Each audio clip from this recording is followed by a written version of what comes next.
የተከበራችሁ አድማጮቻችን የራዲዮ መስመራችሁን ትርታ 97.6 ኤፍኤም ላይ አድርጋችሁ ትርታ ቁርስን እየተከታተላችሁ ስለሆነ እናመሰግናለን። ቀደም ብለን ማን እንደናት የሚለን የአጋራችንን መልእክት ሰምተን ተመለስን። አሁን ደግሞ ከሀገር ቤትና ከዓለም አቀፍ ምንጮች ወደ ተገኙ መረጃዎቻችን እናልፋለን። የምግብ ዋስትናን ለማረጋገጥ የሩዝ ምርት ሚናው ከፍተኛ መሆኑ ተገለጸ። ግብርና ሚኒስቴር ሩዝ የምግብ ዋስትናን ለማረጋገጥ ለበርካታ ዜጎች የስራ ዕድል ለመፍጠር እንዲሁም የውጭ ሀገር ምርትን በሀገር ውስጥ ለመተካት የሚያስችል ከፍተኛ ስትራቴጂካዊ አቅም ያለው ምርት በመሆኑ ልዩ ትኩረትም ተሰጥቶታል። በኢትዮጵያ የሩዝ ልማት ትራንስፎርሜሽን ላይ ግብርና ሚኒስቴር ከጃፓን ዓለም አቀፍ ትብብር ኤጀንሲ ጋር በመተባበር ባለድርሻ አካላት በተገኙበት የውይይት መድረክ አካሂዷል።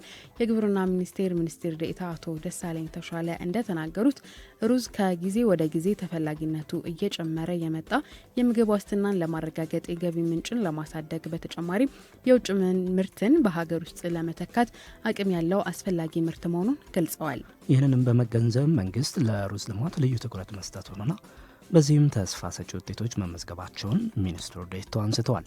ባለፉት ዓመታት በመንግስት ተቋማት፣ በአርሶ አደሮች፣ በምርምር ማዕከላት፣ በልማት አጋሮችና አጠቃላይ በግሉ ዘርፍ በጋራ በተደረገው ጥረት ከፍተኛ ውጤት መመዝገቡም ተነስቷል።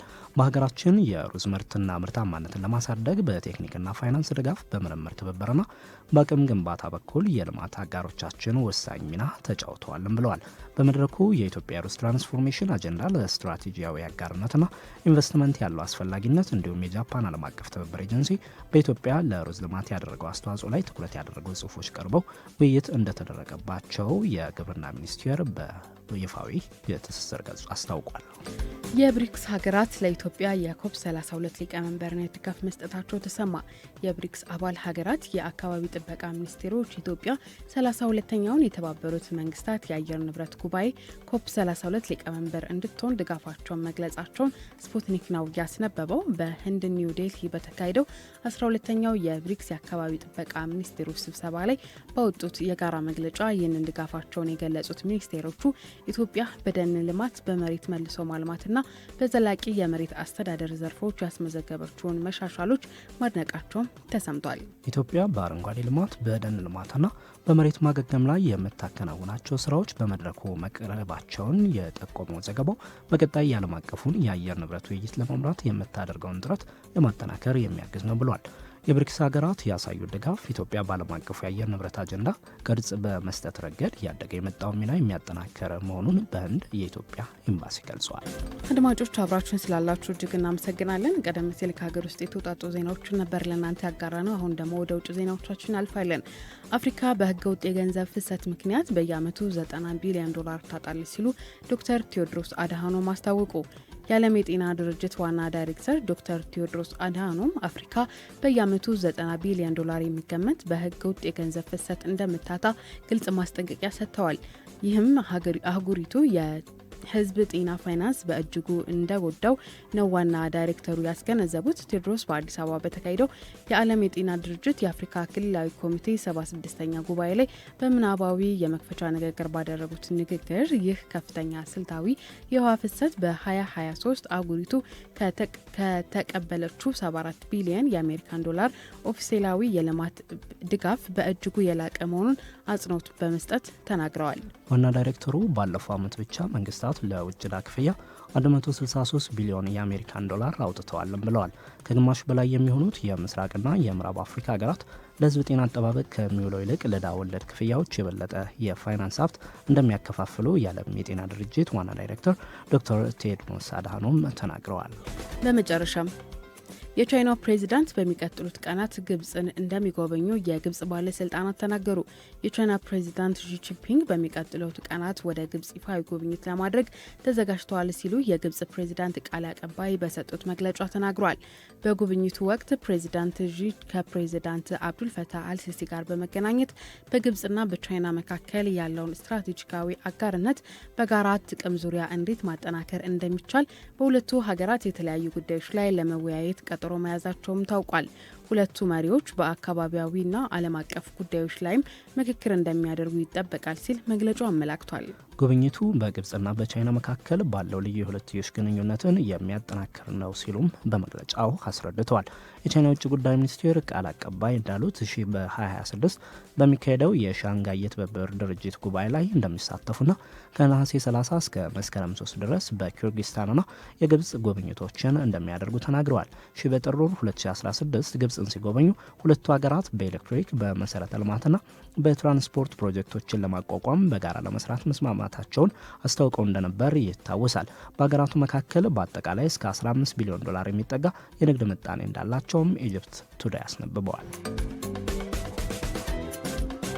እንግዲህ የሰዓቱ አጋራችን ማንን እናት የሚለን እናት ባንክና ራይድ ትራንስፖርት ናቸው። ራይድ ትራንስፖርት እንግዲህ ወደ 8294 በመደወል ወይም ደግሞ የራይድ መተግበሪያን በመጠቀም ብቻ የፈለጋችሁበት ቦታ 24/7 እንቅስቃሴ ማድረግ ትችላላችሁ። ከዚህም ባሻገር በበዓላት ወቅት ዘመድ ለመጠያየቅም መንቀሳቀስ ትችላላችሁ። ይህ ብቻ አይደለም።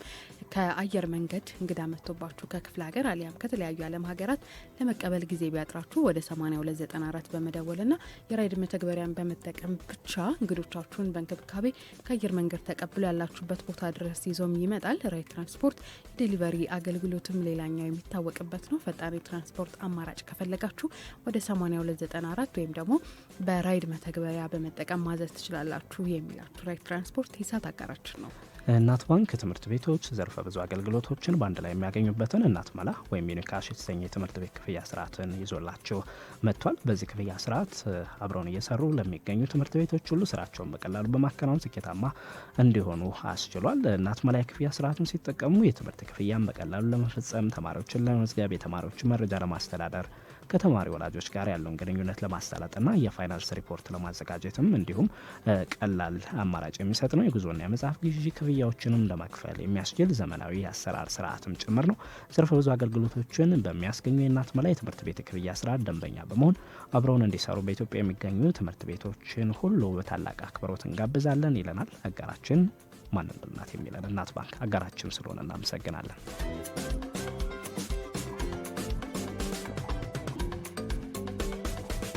ከልቦ ከቀረበው ትርታ 97.6 ኤፍኤም የዕለቱን የትርታ ቁርስ መሰናዶ እያደመጣችሁ ትገኛላችሁ አድማጮች። ቀደም ሲል የሰዓቱ ወጃና የአጋሮቻችን መልእክት አድምጠን ነው ተመልሰን የተገናኘ ነው። ይህ ማለት ደግሞ አሁን ሰዓቱ ከሀገር ውስጥና ከባህር ማዶ የተመራረጡ ዜናዎችን ለእናንተ የምናጋራበት ነው። ሀገራዊ ጉዳዮችን ቀዳሚ እናደርጋለን።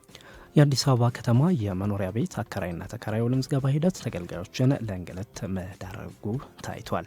የአዲስ አበባ ቤቶች ልማት ቢሮ የመኖሪያ ቤት አከራይና ተከራይ ውል ምዝገባና እድሳት እስከ ነሐሴ 30 ቀን 2018 ዓ.ም ድረስ ብቻ እንደሚከናወን ማስታወቁን ተከትሎ በየክፍለ ከተማውና በወረዳዎች በሚገኙ የአገልግሎት መስጫ ማዕከላት ለእንግልት እየተዳረጉ እንደሚገኙ ተገልጋዮች ለትርታ ተናግረዋል። መንግስት መሰል አሰራሮችን በቴክኖሎጂ ለማዘመንና መረጃዎችን በዲጂታል መንገድ ለመያዝ እንቅስቃሴ እያደረገ ቢገኝም በአሁኑ ወቅት በወረዳዎች በሚገኙ የአከራይና ተከራይ አገልግሎት ማዕከላት ያለው የአገልግሎት አሰጣጥ እጅግ ጊዜ የሚፈጅ መሆኑ ተጠቅሷል። በአንድ ተስተናጋጅ ላይ ውል ለማዋዋልና ለማደስ ከ1 ሰዓት እስከ 2 ሰዓት የሚደርስ ጊዜ የሚወስድ በመሆኑ ብዙዎች ሙሉ ቀኑን በመሰለፍ አሳልፈው አገልግሎቱ ለሌላ ቀን እንደሚራዘምባቸው ተናግረዋል።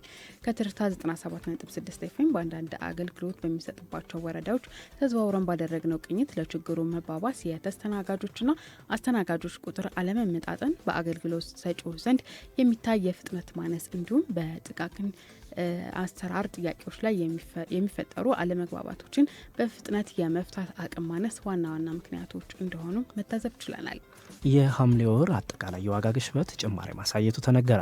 የሐምሌ ወር 2018 ዓ.ም አጠቃላይ የዋጋ ግሽበት 15.3 በመቶ መመዝገቡን የጠቀሰው የኢትዮጵያ ስታቲስቲክስ አገልግሎት ይህም በሐምሌ 2017 ዓ.ም ከነበረው 13.7 በመቶ ጋር ሲነጻጸር ጭማሪ የታየበት እንደሆነ ተመላክቷል። በዚህ መሰረት የምግብና አልኮል ያልሆኑ መጠጦች ዋጋ 15.7 በመቶ ሲመዘገብ አትክልት 13.6 በመቶ፣ ስጋ 21.6 በመቶ፣ የወተት ተዋጽኦችና እንቁላል 18.9 በመቶ፣ ፍራፍሬ 19.2 በመቶ፣ ዘይት 20.34 በመቶ እንዲሁም ስኳር 39.4 በመቶ ጭማሪ እንደተመዘገበባቸው አገልግሎቱ በማህበራዊ ትስስር ገጹ ያጋራው መረጃ ያሳያል። ምግብ ነክ ያልሆኑ ምርቶች የዋጋ ግሽበት 14.8 በመቶ ሲደርስ በተጨማሪም ትራንስፖርት 15.6 በመቶ፣ አልኮል መጠጦችና ትንባሆ 16 በመቶ፣ በኮሚኒኬሽን 8 በመቶ፣ ምግብ ቤቶችና ሆቴሎች 15.6 በመቶ እንዲሁም ሌሎች እቃዎችና አገልግሎቶች 19.3 በመቶ ሆነው እንደተመዘገበ የኢትዮጵያ ስታቲክስ አገልግሎት መረጃ ያመለክታል። አሁን ደግሞ ከዓለም አቀፍ ምንጮች ወደ ተገኙ መረጃዎቻችን እናልፋለን። አፍሪካ በህገ ወጥ የገንዘብ ፍሰት ምክንያት በየዓመቱ 90 ቢሊዮን ዶላር ታጣለች ሲሉ የዓለም የጤና ድርጅት ዋና ዳይሬክተር ዶክተር ቴድሮስ አድሃኖም አስታውቀዋል። የዓለም የጤና ድርጅት ዋና ዳይሬክተሩ አፍሪካ በየዓመቱ 90 ቢሊዮን ዶላር የሚገመት በህገ ወጥ የገንዘብ ፍሰት እንደምታጣ ግልጽ ማስጠንቀቂያ ሰጥተዋል። ይህም የአህጉሪቱን የህዝብ ጤና ፋይናንስ በእጅጉ እየጎዳው እንደሆነ ዋና ዳይሬክተሩ አስገንዝበዋል። ዶክተር ቴድሮስ በአዲስ አበባ በተካሄደው የዓለም የጤና ድርጅት የአፍሪካ ክልላዊ ኮሚቴ 76ኛ ጉባኤ ላይ በቪዲዮ ባደረጉት የመክፈቻ ንግግር ይህ ከፍተኛ ስልታዊ የውሃ ፍሰት በ23 አህጉሪቱ ከተቀበለችው 74 ቢሊዮን የአሜሪካን ዶላር ኦፊሴላዊ የልማት ድጋፍ በእጅጉ የላቀ መሆኑን አጽንኦት ሰጥተዋል። ዋና ዳይሬክተሩ ባለፈው ዓመት ብቻ መንግስታት ለውጭ ዕዳ ክፍያ 163 ቢሊዮን የአሜሪካ ዶላር አውጥተዋልም ብለዋል። ከግማሽ በላይ የሚሆኑት የምስራቅና የምዕራብ አፍሪካ ሀገራት የህዝብ ጤና አጠባበቅ ከሚውለው ይልቅ ለዕዳ ወለድ ክፍያዎች የበለጠ የፋይናንስ ሀብት እንደሚያከፋፍሉ ዶክተር ቴዎድሮስ አድሃኖም መናገራቸው ካፒታል ጋዜጣ ዘግቦታል።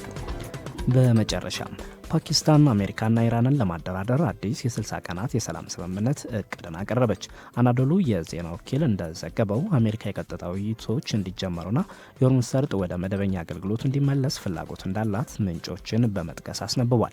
ኢራን በበኩሏ እስራኤል በደቡብ ሊባኖስ የምታደርሰውን ጥቃት ሳታቆም የሆርሙዝ ጉዳይ በውይይት እንደማይፈታ መናገሯም ተዘግቧል። አደራዳሪዋ ፓኪስታን በኢስላማባድ የመግባቢያ ስምምነት መሰረት በአሜሪካና በኢራን መካከል ለወራት የዘለቀውን ጦርነት ለማስቆም የመጨረሻ ስምምነት ላይ ለመድረስ አዲስ የ60 ቀናት ጊዜ ለመደራደር እየሞከረች መሆኑን የፓኪስታን መንግስት ምንጮች ለአናዶሉ ተናግረዋል።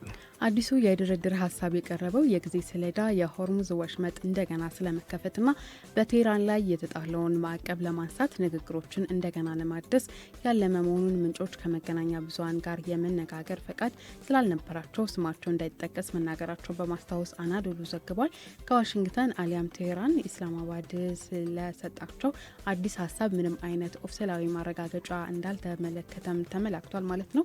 በኢስላማባድ የቀረበው አዲሱ የውይይት ምዕራፍ የመጀመሪያው የ60 ቀናት የጊዜ ገደብ ካበቃ በኋላ የተከሰተ ሲሆን ከሁለቱም ወገኖች በአዲሱ ድርድር ሀሳብ ከአስተያየት ተቆጥበዋል።